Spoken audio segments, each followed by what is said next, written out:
Class में हमने क्या डिस्कस किया था? हमने दर्पण का एग्जाम्पल लिया था कि जैसे दर्पण पे धूल जम जाती है, उसी तरह से हमारे मन रूपी दर्पण पे धूल जम गई है। और धूल जमने का क्या मतलब है कि हम अविद्या से ग्रसित हो गए हैं, भगवान को भूल गए हैं। हमेशा से ही भगवान के लिए तो हमारे आत्मा का स्वरूप क्या है? आनंद में। और भगवान के लिए हमेशा से ही प्रीति है, पर अविद्या के कारण व्यक्ति ये चीज भूल जाता है। चलिए अब हम आगे देखेंगे। ये श्लोका है, यदा यदा हि धर्मस्य ग्लानिर्भवति भारत अभ्युत्थानं धर्मस्य तदात्मानं सृजाम्यहम् परित्राणाय साधूनां विनाशाय च दुष्कृतां संस्थापनार्थाय संभवामि युगे युगे। हे अर्जुन, तो ये बहुत प्रोमिनेंट श्लोक है, सबने सुना हुआ है। ये तो देखेंगे क्या है। हे अर्जुन, जब जब और जहाँ जहाँ धर्म की हानि और अधर्म की वृद्धि होती है, तब तब मैं अवतरित होता हूँ। साधु सज्जन पुरुषों की रक्षा, दुष्ट दुर्जनों के विनाश और धर्म की पुनः संस्थापना के लिए मैं प्रत्येक युग में अवतरित होता हूँ। तो देखिए, भगवान ये चीज कह तो रहे हैं कि भगवान अवतरित होते हैं और दुष्टों के विनाश के लिए अवतरित होते हैं, लेकिन सही में ये कारण नहीं है भगवान के अवतरित होने का। भगवान जो हैं वो अपने भक्तों के साथ प्रेम का आदान प्रदान करना चाहते हैं, इसलिए भगवान अवतरित होते हैं। और भी काफ़ी सारे रीज़न हैं, जैसे ये क्वेश्चन आ सकता है कि भगवान लीला क्यों करते हैं, क्या ज़रूरत है भगवान को लीला करने की। देखिए, भगवान बहुत ही ज़्यादा मर्सीफुल हैं, बहुत कृपालु है। आपको पता है, सिर्फ भगवान की लीलाओं का जब हम सुनते हैं, लीलाओं के बारे में सुनते हैं, भगवान के पास टाइम्स के बारे में जब हम डिस्कशन करते हैं, उससे हमारा प्योरिफिकेशन होने लगता है। तो एक कारण हम किसी पर विश्वास करते हैं, आंख बंद करके विश्वास करते हैं, लेकिन वो व्यक्ति ही हमसे कुछ गड़बड़ काम कर देता है, जिसकी वजह से तुरंत हमारे मन में उसके लिए जो भी फीलिंग्स थी पहले, वो चेंज हो जाती है। तो यही चीज़ यहाँ पर कही जा रही है कि जो धर्म है वो सिर्फ एकमात्र विश्वास नहीं है। विश्वास तो बदल सकता है, किंतु धर्म नहीं बदला जा सकता है।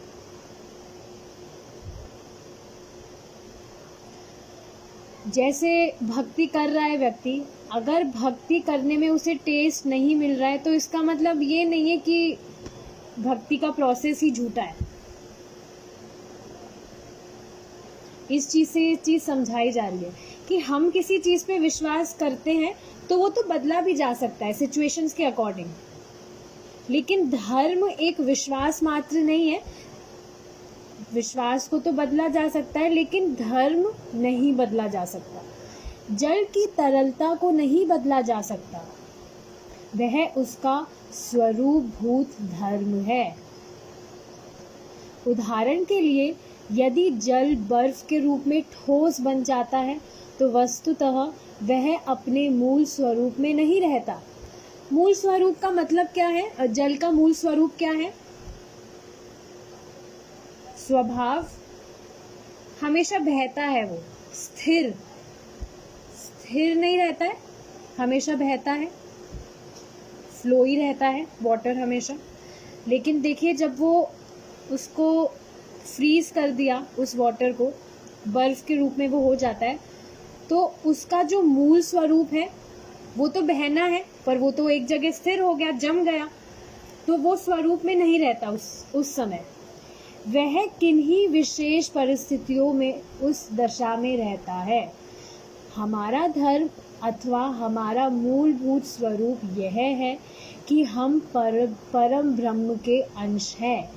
ये हमारा स्वरूप है। आत्मा, हम कौन है? हम आत्मा है। आत्मा का स्वरूप क्या है? कि वो परमात्मा का अंश है, भगवान का अंश है, यही स्वरूप है। हाँ, अगर ये चीज़ हम समझ नहीं पाते, हमें अनुभव नहीं होता कि हम आत्मा हैं, तो इसका मतलब ये नहीं है कि हम आत्मा नहीं ही है। आत्मा का स्वरूप ही है कि वो भगवान का अंश है, तो वो है ही। हमारे समझने या ना समझने से फर्क नहीं पड़ता है। और ऐसा होने के कारण हमें अपनी चेतना को परम के अनुकूल या उनके अधीन बनाना होगा। क्या अर्थ है इसका? ये चीज़ एक्सपीरियंस करने के लिए हमें हमारी जो कॉन्शियसनेस है उसको भगवान में लगाना होगा। अब ये चीज़ भी है कि व्यक्ति को कॉन्शियस होना भी ज़रूरी है। प्रभुपाद कहते हैं, first you become conscious and then you become Krishna conscious. तो पहले ये चीज़ पता होनी चाहिए, खुद ये कॉन्शियसनेस होनी चाहिए कि हम क्या चीज़ें कर रहे हैं, क्या हम देख पा रहे हैं कि वो हमें नहीं करनी चाहिए। ऑफ कोर्स हम कॉन्शियस थे तभी हमने भक्ति को एक्सेप्ट किया और अभी हम भक्ति कर पा रहे हैं। लेकिन आप देखते हैं कुछ व्यक्ति इतने कॉन्शियस नहीं होते हैं और वो फिर एक्सेप्ट भी नहीं कर पाते भक्ति को। इसका यही कारण है। तो हमारा जो स्वरूप है उसको अनुभव करने के लिए हमें इस पथ पर चलना होगा। यही एक साधन है। परम पूर्ण के प्रति हमारे इस दिव्य सेवा भाव का भौतिक संपर्क के कारण दुरुपयोग हो रहा है। देखिए इसका क्या मतलब है। जैसे for example Dhananjay Prabhu ji engineer है, ठीक है, तो अब लेकिन इनको चपरासी का सैलरी दिया जाए तो ये कहेंगे, अरे मैं इंजीनियर हूँ, मुझे चपरासी का सैलरी कैसे देंगे आप? तो वो ही चीज़ है, हमें ये मनुष्य जीवन मिला है, लेकिन हमें जहाँ पर इन्वेस्ट करना, हाँ हमें ये मनुष्य जीवन मिला है, लेकिन जो सुविधा एनिमल्स को इजीली प्राप्त हो जा रही है, मनुष्य उसी में संतुष्ट हो जा रहा है। तो ये तो उसके साथ इनजस्टिस ही है। इंजीनियर को चपरासी का सैलरी मिल रहा है, उसके लिए इनजस्टिस है। तो मनुष्य को, जो एनिमल्स को इजीली चीज़ें मिल रही है, अगर मनुष्य को भी वही चीज़ें, उसी चीज़ों से अगर मनुष्य संतुष्ट हो जा रहा है, तो ये उसके साथ इनजस्टिस ही तो हो रहा है। तो यही चीज़ बताई जा रही है कि परम पूर्ण के प्रति हमारी इस दिव्य सेवा भाव का भौतिक संपर्क के कारण दुरुपयोग हो रहा है। हम बस ये जो भौतिक चीज़ें हैं, ये जो 4 चीज़ें हैं, इसमें ही संतुष्ट हो जाने के कारण हम हमारा पूरा पोटेंशियल, ये चीज़ है, दुरुपयोग हो रहा है हमारे ह्यूमन लाइफ का। हमारे मूल स्वरूप में सेवा भाव अनिवार्य रूप से निहित है। यस, आप देखेंगे अगर कोई व्यक्ति भगवान की भक्ति नहीं भी कर रहा है, तब भी वो किसी ना किसी की तो भक्ति, मतलब सेवा, किसी ना किसी की तो सेवा वो कर ही रहा है। ऐसा क्यों है? क्योंकि मनुष्य, प्रत्येक मनुष्य सेवक है। मनुष्य का ये स्वरूप ही है कि वो किसी की सेवा करके ही संतुष्ट रह सकता है। आप देखेंगे जो पत्नी है वो अपने पति के लिए, अपने घर वालों के लिए खाना बना के उनकी सेवा कर रही है, उसमें संतुष्ट होती है। जो हस्बैंड है वो कुछ वर्क करते हैं, he earn for the livelihood, for the survival, तो वो भी सेवा कर रहे हैं। तो हर कोई सेवा कर रहा है और सेवा करके ही संतुष्ट हो सकता है। क्या कहा जा रहा है?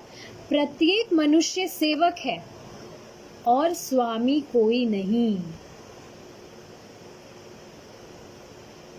लेकिन आप देखेंगे मनुष्य अपने आप को स्वामी ही तो समझ रहा है, कंट्रोलर। कि मैं मेरे हिसाब से चीज़ें कंट्रोल कर सकता हूँ? कंट्रोल कर नहीं सकता है। समझने से कुछ नहीं होता है, समझते रहो ऐसे तो कुछ भी। मैं समझूंगी कि मैं तो पता नहीं क्या हूँ, मैं तो चांद पे जा सकती हूँ, कल ही जा सकती हूँ, तो समझने से क्या होता है? समझने से कुछ नहीं होता है। We are not the controller, Krishna is the ultimate controller. और ये चीज़ जब हम नॉलेज गेन करते हैं तभी इस चीज़ को समझ पाते हैं। हमारा जो टाइम है वो अब हो गया है। वी विल स्टॉप हियर, क्योंकि अभी थोड़ी देर में नेक्स्ट सेशन स्टार्ट होने जा रहा है। So we will continue this topic tomorrow. Okay, thank you so much for joining and thank you so much for your patience. We'll meet tomorrow if Krishna is willing. Hare Krishna.